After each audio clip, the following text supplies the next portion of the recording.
I probably will end up closing on this instead of going on to talk about Article 4 and the way the Russians have built Article 4 and Article 12 to their liking. But I would just note this goes to the point about the where you delimit space. I teach classes on what I call Soviet-Russian offensive and defensive treaty practices. One of my favorites is in the ABM treaty, where the rules were clear. You know, you couldn't use ABM systems except in a very defined area in each country. But the Russians persuaded the Americans to sign Agreed Statement D.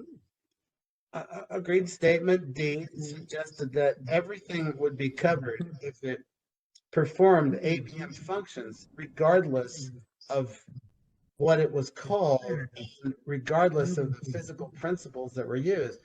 Of course, the Americans were thinking about missiles, but you can't predict that the Russians were thinking about satellites.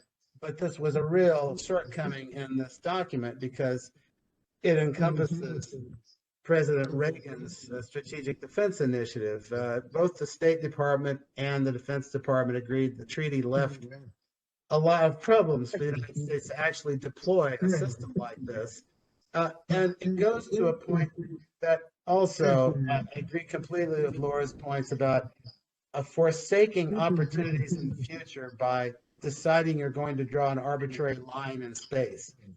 Because the reality is this agreement, more than any, teaches about the dangers of regulating unknown weapons technologies. Americans love their technology, see solutions and technological options all the time.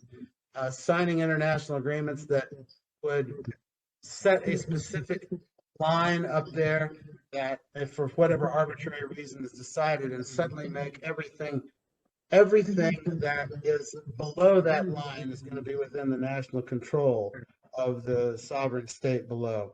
So anyway, that's why arms control and the U.S. government's not going to be eager to go down the road of ever defining this.